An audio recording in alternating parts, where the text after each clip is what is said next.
On April 11, 2019, a gun battle erupted in a retirement community of Phoenix.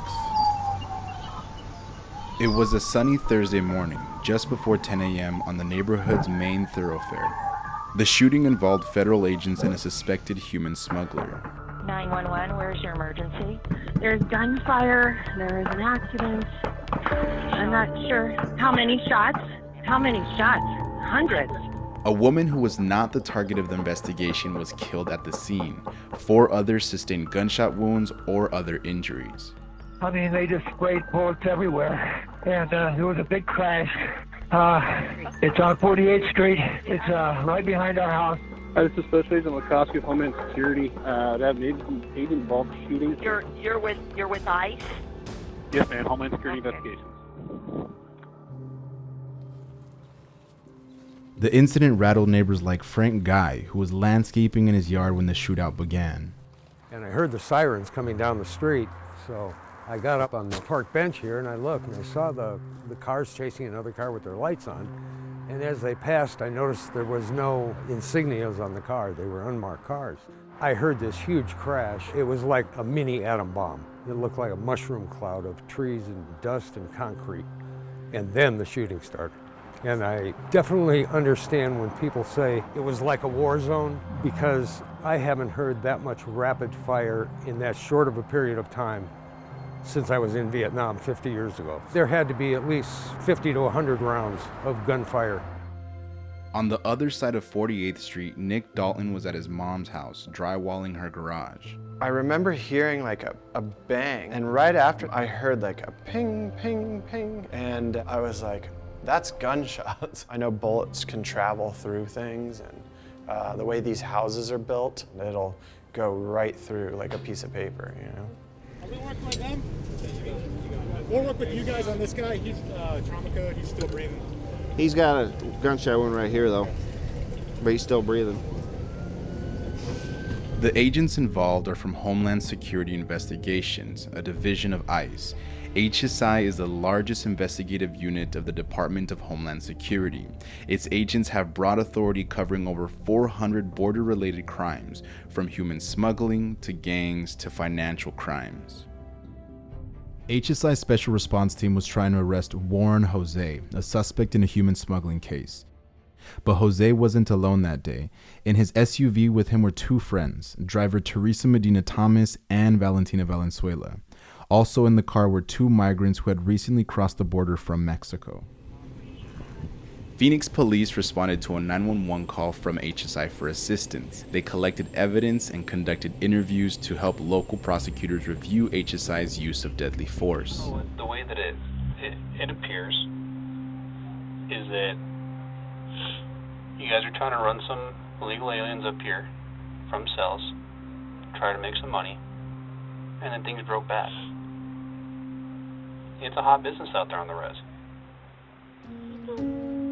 Jose, Valenzuela, and Thomas are from the Tohono O'odham Nation, a Native American reservation on the U.S.-Mexico border with high poverty and unemployment. They see opportunity in that there's folks out there with no money, very little food, very little education, very little clothing, and so they wave money in front of them. That you could go almost every other house and someone in that house has either transported drugs or people. On April 11th, Jose was driving from his reservation back to Phoenix. The HSI agents planned to arrest him when he returned to a hotel he'd been spotted at the day before. The morning I contacted the case agent, the vehicle that the subject of the arrest warrant was suspected to be using triggered a license plate reader from the Tohono O'odham Reservation. An agent said he thought he had spotted the vehicle and he was trying to catch up with it to verify the plate. The vehicle exited Chandler Boulevard, and instead of going eastbound towards our location, it traveled westbound on Chandler Boulevard. Jose's SUV was now entering the Phoenix suburb of Ahwatukee. It traveled north on 48th Street, trailed by 3 unmarked agent trucks. And I heard one of the girls telling the agent, there's a fucking truck. It's like one of those narcs. I asked them, I said, you guys know anybody that knows you guys are coming back? Because, people like to steal people. At that point, I was concerned that they had made surveillance, and based on prior activities The prior flight from law enforcement was concerned about the subject fleeing the area, and I called for a traffic stop. We call it a pinch maneuver. Pinch maneuver is one vehicle in front, one vehicle behind, and one vehicle along the side of the target vehicle. The number one vehicle slows down, not providing a way of escape. The number two comes up, bumper touch those, and the third vehicle contain that vehicle. I initiated my emergency lights, and as soon as that happened, the vehicle abruptly scooted like this. I literally watched them hit the vehicle one last time, and it forced Rich to lose full control, and he went into the tree and hit the wall. I notice Mortensen getting out of his vehicle, and that's when I hear shots fired. My initial reaction was I need to end this as soon as possible. So I gunned it and they gassed it. I cannot see inside the car because as soon as we collide, I start taking rounds. Yeah, it looks like it. According to police, the 4 special response team members fired roughly 80 rounds at Jose's SUV. It's a kill shot at the top. Jose fired an AK-47 from the passenger seat 24 times, never exiting the vehicle. There were a lot of cops there, and they tried to pull you guys over, and little T took off. So everybody saw you fire first. So I'm trying to understand why. If anything, I would have had to be scared. And I know what it's like dealing with the streets over here. Sure. But they have lights on their cars, red and blue lights going. And that's what happened the last time, too. We've got jacked up on people that had red light, red and blue light. A main goal of investigators was understanding how a planned arrest turned into a deadly shootout in a residential neighborhood. I can tell you, having been a criminologist and police specialist for pretty close to half a century now, that you don't use a maneuver like this, thing they call a pinch maneuver. It's because it would involve some officers. If you pull alongside someone or you put yourself in front of someone, you give them a target. And action is always faster than reactions. It suggests to me a reckless state of mind. Local prosecutors reviewed the Ahwatukee shooting and recommended no criminal charges against the agents. However, the attorney's office couldn't fully and confidently clear HSI from wrongdoing because there wasn't enough evidence to rebut the agent's statements to police. It was the 4th time in a year local prosecutors faulted HSI for not following investigative protocol, which could hinder review of an HSI-involved shooting.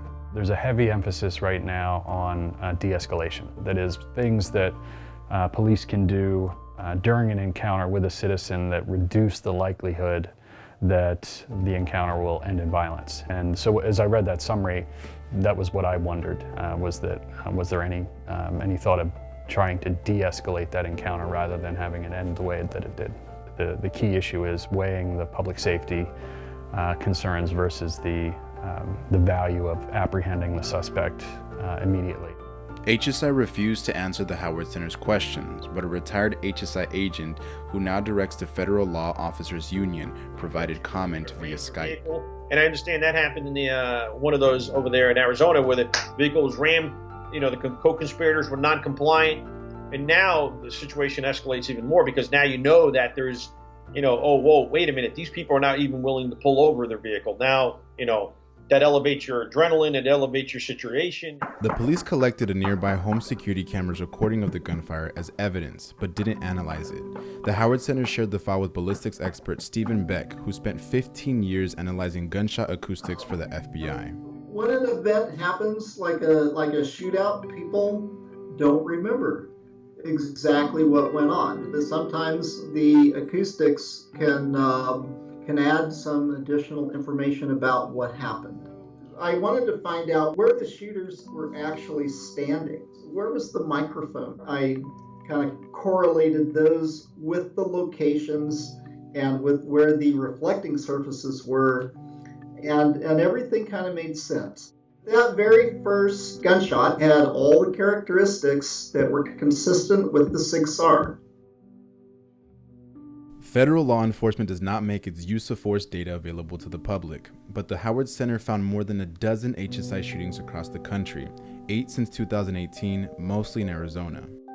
Usually something like this doesn't happen in a vacuum, but there have been things like this going on before. And if that were so, then and they weren't doing anything about it, they didn't take any corrective action, they didn't take any disciplinary action, then that paves the way for a tragedy like this to occur.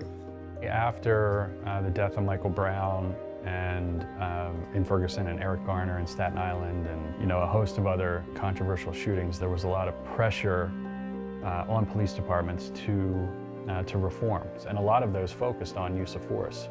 Federal agents work for the Attorney General of the United States, who is a political appointee, so ultimately if there was enough pressure, that same kind of process could happen at the federal level.